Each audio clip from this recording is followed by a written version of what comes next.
You're listening to the Diplomats podcast on Asian geopolitics. As always, I'm your host, Ankit Panda, recording from Washington, D.C. And I'm your co-host, Catherine Putz, also in Washington, D.C. Good to be back with you, Katie. How's it going? Doing great. This early fall weather is delightful. It is indeed. And like we said on the last episode, geopolitics has not stopped in Asia and certainly around the world while we have been traveling a little bit. But one of the issues that I don't think we can overlook is the incredibly odd state of India's ties right now with Canada. I don't think it's an exaggeration to say that if you had to rank the countries that India has the most geopolitical trouble with right now, that list might look like this: Pakistan, China, and Canada. And that's not necessarily something that a lot of folks expected. But let's talk about, of course, what's going on here. I'm sure many of our listeners have seen the striking headlines out of Canada and India over the last couple weeks that stand at the middle of this incredibly complicated and messy bilateral dispute.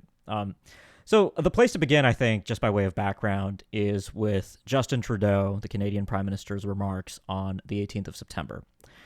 Trudeau, speaking before the Canadian Parliament, alleged that Canadian security services were pursuing, quote, credible allegations of a potential link between agents of the government of India and the killing of a man known as Hardeep Singh Nijjar. We'll talk a little bit about who Nijjar was in a second.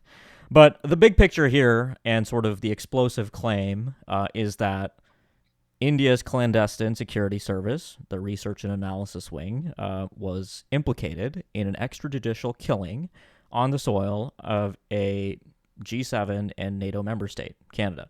And Trudeau, we later learned in the press, had actually raised this with Indian Prime Minister Narendra Modi during the G20 summit in New Delhi. And Modi, in return, raised concerns about Canada's involvement with so-called what India considers to be extremist groups relating to the Khalistan movement, which I think we have to talk about here for just a second. There's a long history here that we don't really have to get into, or don't really have the time to get into on this short podcast. But broadly speaking, the Khalistan movement is a Sikh separatist movement that traces its origins back several decades, and in particular, India and Canada have a long history dealing with the Khalistan movement. There was a tremendous amount of violence in India in the mid-1980s, eventually resulting in the assassination of an Indian Prime Minister, Indira Gandhi, by her personal bodyguards, who happened to be sympathetic to the cause that eventually led to just a major period of strife in India.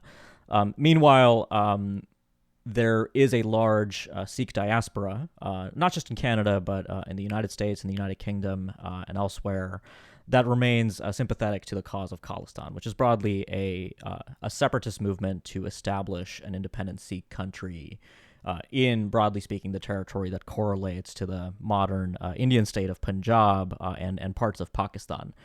As well. Now, India considers this movement to be an extremist terrorist group, a separatist group, and has reacted harshly to what it perceives as a high level of tolerance by countries like Canada and the UK to activities by these groups. And so that gentleman I referred to earlier, Hardeep Singh Nijjar, who was killed allegedly by agents of the Indian state, New Delhi alleges was involved in the Khalistan movement and involved in training separatists who were operating in India with small arms and other tactics that India believed were to be used in fomenting violence within its borders. So that's the broader background here. And the tough thing about this, Katie, of course, is that the allegations from the Canadian government, based on what we've seen in the press, appear to be based on highly sensitive human and signals intelligence. So this is the kind of stuff that the Canadians, for understandable reasons, aren't eager to publicize. We also have seen reporting suggesting that the United States, Canada's closest ally, a member of the Five Eyes Intelligence Alliance, provided some of the intelligence here. So there's a lot to talk about. I think this fundamentally raises some questions about India's broader pursuit of its objectives overseas, the growing muscular nature of Indian foreign policy, and now apparently overseas clandestine activities. But that's the overview, Katie. What do you make of all this, and what should we really be kind of making sense of here? Well, I mean, I think that was an excellent short introduction to the to all of these issues. It was a very shocking kind of thing. It is not often that one government accuses another government of killing someone in its territory. And as you noted, these are allegations which are difficult from the outside to verify because we don't have all of the information. As you pointed out, it's been reported that this some of this intel came from possibly the United States. It came from a Five Eyes intelligence partner. The specifics of which of the Five Eyes brought that intelligence has not been really claimed.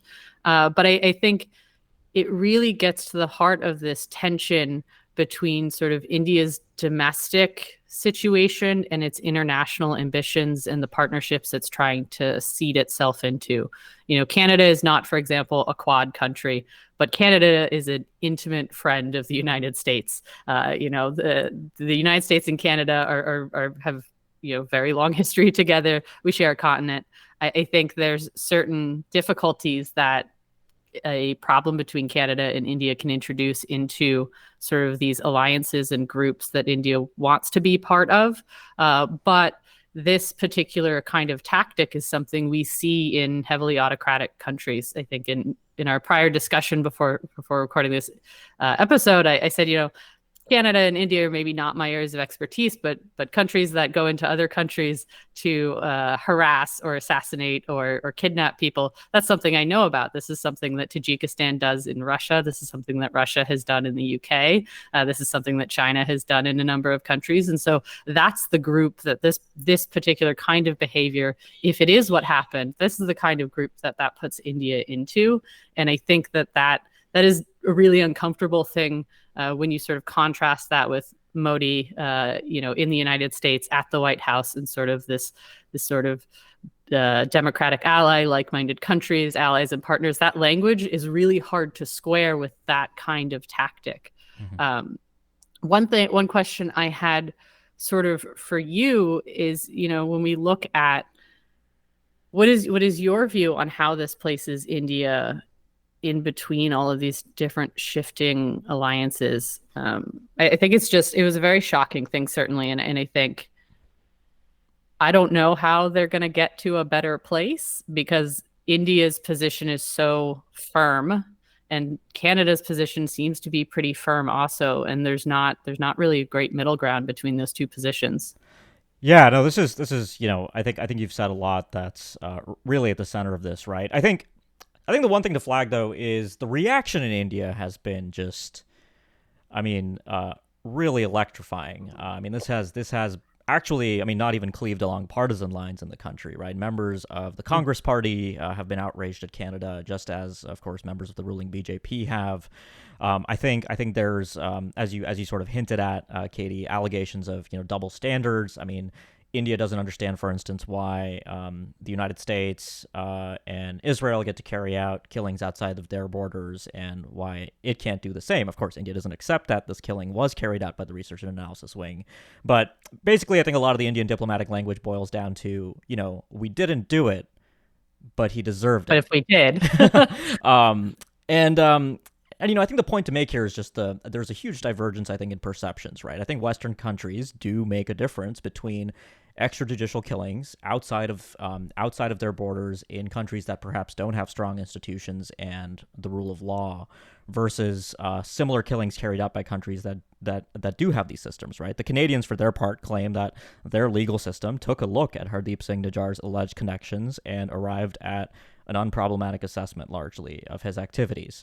And the other matter is, freedom of expression, right? As a citizen of a, not even a citizen, as a resident of many liberal Western societies, calling for the breakup of a foreign country is protected speech, right? That is not illegal, right? Just as members of the Chinese diaspora living in the United States have a right to call for a free Tibet or an independent state for the Uyghurs in Xinjiang, so too do Canadian Sikhs have the ability to peacefully assemble and call for the establishment of Khalistan. That is the Canadian case, and that is the way in which liberal Western societies largely approach this issue. And that is, of course, unacceptable to India, which I think expects that its perception of the threat that these separatist organizations and movements pose to its internal security should be shared by its partners and allies overseas, which is just not the way this works at all.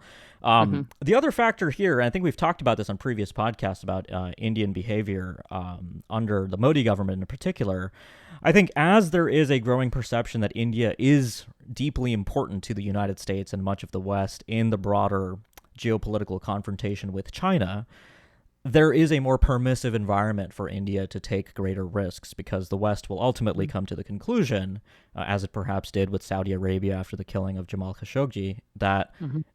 a partnership with India is more important than making a huge stink over a single extrajudicial killing. And I think that is explicitly stated by a lot of Indian commentators, by the way. If you read the Indian op-ed pages, this is an argument that is openly made, that India is too important to the United States, and ultimately the U.S. will pick India's side over Canada, which I don't necessarily think is a good bet, by the way. I think that fails to sort of acknowledge the closeness of the U.S. relationship with Canada, the fact that Canada is a G7 and NATO partner, that, of course, shares a deep intelligence and defense relationship with the United States. That I think is quite important. But at the same time, I think a lot of the commentary that I've seen from some folks who don't necessarily understand the violence in India in the 1980s, the implications of the Khalistan movement, I think ignorance of that history, I think, partially obscures what's motivating this highly unified Indian response to this incident. Hmm. Right. That's not to say that extrajudicial killing is an acceptable response if India did carry this out, but it does miss, I think, why India is reacting in the way that it is and why we've seen this terrible decline in India-Canada relations. So there's, I think, a lot of kind of perception gaps on both sides, but ultimately I think this can be interpreted as part of the consequences of a rising India internationally, right? This is the kind of thing that we've seen great powers do. Rising powers, in India's case, are likely to expand the course of what they engage in overseas. And importantly, I think this is, we've seen signs of this for some time. India has just grown a lot more risk acceptant under the BJP government of Modi. Ajit Doval, the head of India's national security advisor, very publicly indicated an intent to implement a more muscular approach to overseas intelligence, going back years. And I think this is largely a manifestation of just many of these forces. I think I just wanted to tug on the idea of a perception gap because I thought that was a very smart comment that you pointed out, that both in the perception of why India cares so much about this particular issue, but I think that also kind of sheds a light on, I think a lot of Western understanding of India is really surface level, and people might think India is just one homogenous Indian country, and it contains multitudes, and India is aware of its multitudes and how that can create friction. And then another area of perception is going a little bit further back in your comment in how what we in Washington may view as free speech is viewed as a security threat by India, several other countries they previously mentioned. Most of Central Asia is kind of like this, where the speech itself is what is threatening because it can plant the idea of something that then can turn into something. Whereas, the Canadian justice system, like you said, looked at this guy and made a conclusion that he wasn't an actual threat to anybody because their understanding of what a threat is different. Again, this is not at all to excuse extrajudicial killing. It's not good anywhere. But I think there are these complexities both about what India is and what India cares about, and that perception in what is a security risk, what is a threat, and what kind of threat that poses. And this also, I think, highlights, at least for me. So when we see Modi visit Western countries, when he comes to the United States, when he goes to Australia, he often holds these sort of mega rallies that are filled with the Indian diaspora. And I think that does create kind of that perception that the Indian diaspora is one thing. And that the truth is that it's many things. And one aspect of that is the Sikh diaspora. There's an awful lot of Sikhs in Canada. And I think they migrated in waves over the decades after partition. It probably in part because of this tension between wanting an independent Khalistan and not being able to sort of see themselves in India. But I think sort of an appreciation of the diversity within that diaspora is maybe something that's lacking. Yeah, and look, like like I said, I mean, this is an issue that a lot of countries face, right? I mean, India, for crying out loud, hosts the Dalai Lama and the Tibetan government in exile, right? Yep. And that's been a long-standing sore point between India and China.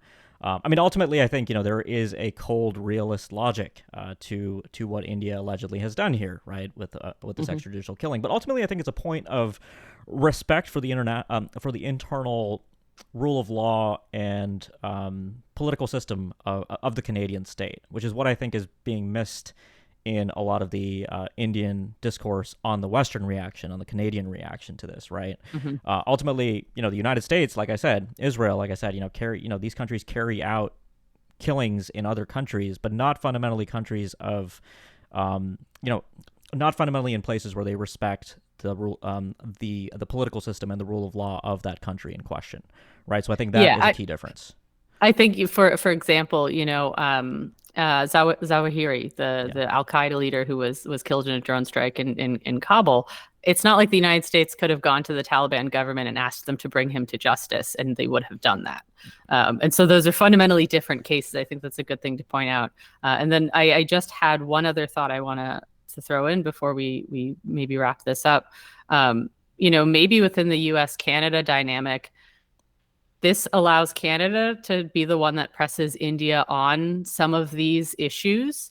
And the United States is not going to push back on Canada necessarily, but isn't the one doing it to India. So it kind of suits both purposes. It airs these kind of grievances without the United States being the one that's criticizing India. I'm not at all saying that the United States is behind this, but it seems to be in the U.S. interest for India to both get a little bit shamed for this kind of thing without Washington being the one doing it, since it has so many things going on in which India is a vital part. Yeah. But that's just my reading of that.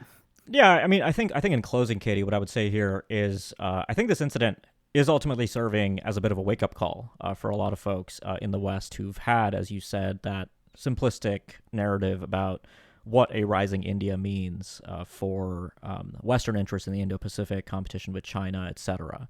I think it's a reminder that India ultimately is a country with interests that won't always align, and certainly values that won't always align with the West. To the credit of the Biden administration, their national security strategy is quite open about the fact that the United States will partner where necessary with countries that don't necessarily share American values. But at the same time, you do continue to see that value-based rhetoric explaining why the United States continues to see India as such an important partner. So TBD on how this story is going to continue to play out. Another thing we haven't really talked about is a lot of Indian commentary has focused on Canadian domestic politics in explaining this. This is an Asia Geopolitics podcast. I'm not going to go too much into Canadian domestic politics because frankly, I don't think that's really the motivation here. I think, Trudeau's motivations for making this public allegation in front of Parliament have more to do with the fact that this would have leaked in the Canadian media anyways, based on what's been publicly reported. But I think we'll leave it there. Hopefully that provided listeners with a bit of an overview of what exactly has been going on behind the scenes here between India and Canada. And we'll see where this shakes out. I think there's a very high probability that India-Canada ties will remain rather strained for a while, even if they can find a face-saving way on both sides to set this issue aside. I don't think the level of mistrust that's been brought out into the open will dissipate all too quickly. So thanks a lot for joining me, Katie. It's always a pleasure, Ankit. Great. So for listeners, if you like what you heard on the podcast, make sure you subscribe so you can keep up with future episodes. And if you've been a subscriber for a while, make sure you leave us a review. You can do that anywhere you get your podcast. Really helps the show. And finally, if you have suggestions for future episodes, definitely feel free to reach out to either myself or Katie, and we'd be very happy to take that into consideration. Thanks a lot for listening, and we'll be back soon with more.